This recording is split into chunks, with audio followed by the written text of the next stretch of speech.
Hello six class, ये बेटे आपकी पोएम है समबडीज़ मदर और ये आपकी पेज नंबर 117 पर है, पेज नंबर 117। और इस पोएम में ये देखिए, ये जो बूढ़ी लेडी है ये बेचारी हेल्पलेस है, ये अकेली सड़क क्रॉस नहीं कर सकती, कोई इसकी हेल्प नहीं कर रहा, तो ये बच्चा इसकी हेल्प करता है। तो इसके बारे में हमें ये पोएम बताइए। समबडीज़ मदर मीन्स किसी की mother. The woman was old and ragged and grey and went with the chill of the winter's day. जो ये ओल्ड लेडी थी, इसने फटे पुराने कपड़े पहने हुए थे, ये बूढ़ी थी और ग्रे मिस, इसके बाल पक गए थे, जब बूढ़े हो जाते हैं बाल सफ़ेद हो जाते हैं, और सर्दी से उसकी कमर भी झुकी हुई थी। सर्दी का दिन था और सर्दी से कमर भी झुकी हुई थी। The street was wet with a recent snow. अभी हाल फिलहाल ही बर्फ़ पड़ी थी तो गली भी पूरी भीगी हुई थी। And the woman's feet were aged and slow. और औरत क्योंकि बूढ़ी थी तो उसके पाँव भी जो है वो धीरे धीरे ही उठते थे और वो धीरे धीरे चलती थी। She stood at the crossing and waited long. वो एक क्रॉसिंग पर खड़ी हुई थी, सड़क क्रॉस करने के लिए खड़ी हुई थी और काफ़ी देर से इंतज़ार कर रही थी। Alone uncared for amid throng. और अकेली थी वो, कोई उसकी केयर करने वाला नहीं था, और वो भीड़ थी लेकिन कोई उसकी केयर करने वाला नहीं था, मतलब भीड़ के बीच में भी वो अनकेयर्ड थी। Of human beings who passed her by, none heeded the glance of her anxious. जो लोग वहाँ से गुजर रहे थे कोई उसकी तरफ ध्यान नहीं दे रहा था, सब उसको इग्नोर करके जा रहे थे। किसी को उसकी परवाह नहीं थी, किसी को उसकी चिंता नहीं थी। Down the street with laughter and shout, glad in the freedom of school let out. अब स्कूल के बच्चे निकलते हैं तो बड़े मस्ती करते हुए निकलते हैं ना, तो गली में बहुत हंसी ठहाके थे, बहुत शोर था।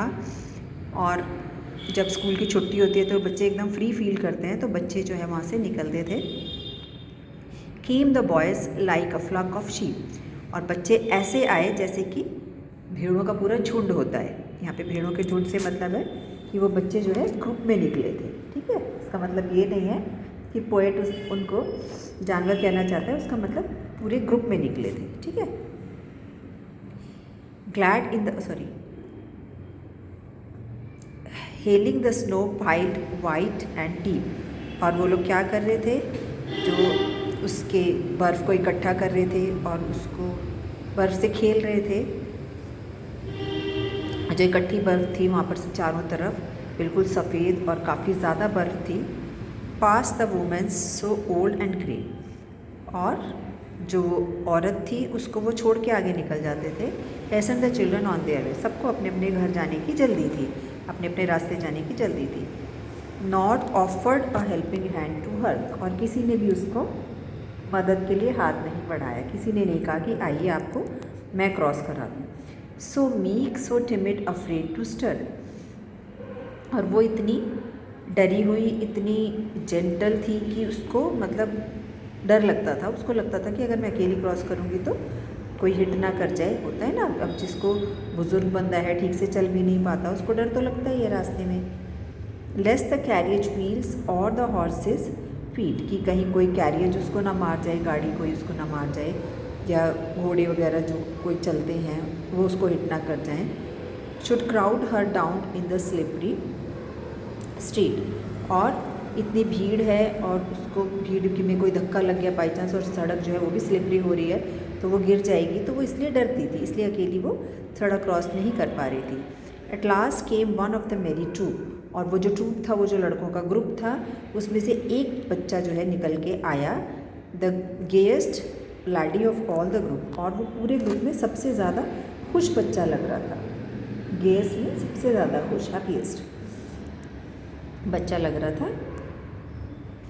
He paused beside her and whispered low. वो उसके पीछे की तरफ से आया, रुका और उसने धीरे से कहा, I help you cross if you wish to go. उसने कहा अगर आपको उधर जाना है, क्रॉस करना है, तो मैं आपकी हेल्प कर सकता हूँ।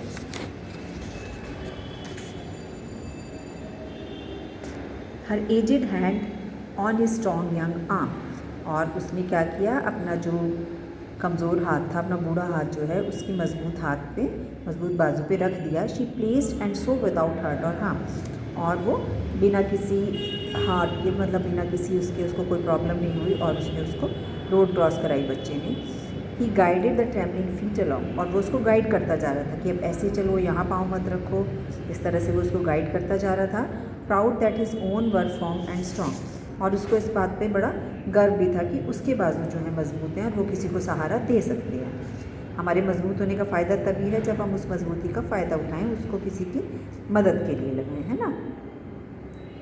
Then back again to his friends he went, his young heart happy and well content, और वो उसको क्रॉस करा के वापस अपने फ्रेंड्स के पास चला गया और उसका दिल जो है बहुत खुश था क्योंकि उसने एक अच्छा काम किया था। She is somebody's mother boys you know, और अब पोएट हमसे कह रहे हैं कि वो किसी की माँ थी। आपको मालूम है कि वो भी किसी की माँ थी। For all she is aged and poor and slow, वो बूढ़ी थी, गरीब थी, धीरे धीरे चलती थी। And I hope some fellow will lend a hand to help my mother, you understand. और हमें ये सोचना चाहिए, ये उम्मीद करनी चाहिए कि कोई अगर हमारी मदर को कभी ऐसे ज़रूरत पड़ जाए तो उसकी भी कोई मदद करेगा। तो मैं ये समझता हूँ कि कभी मेरी मदर को ऐसी ज़रूरत पड़ जाए तो उसकी भी कोई मदद करें। If ever she is poor and old and grey when her own dear boy is far away, जब उसका बेटा उसके पास ना हो, वो अकेली हो, गरीब हो, बूढ़ी हो।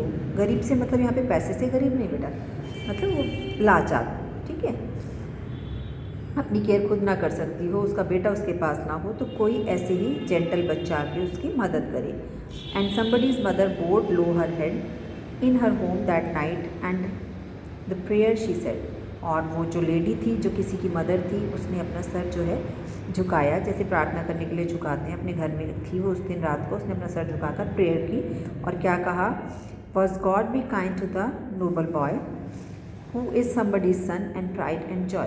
तो उसने कहा, हे भगवान, वो किसी का बेटा है और आप उसकी मदद करना, उस बच्चे की हेल्प करना, उसके लिए आप कुछ अच्छा करना, क्योंकि वो किसी का बेटा है और वो बहुत अच्छा है और किसी का गर्व है, वो किसी की खुशी है और वो उसके लिए प्रेयर कर रही थी। ठीक है, तो इस पॉइंट से हमें क्या समझ आता है कि हमें अगर हम किसी की हेल्प कर सकते हैं तो हमें ज़रूर करनी चाहिए।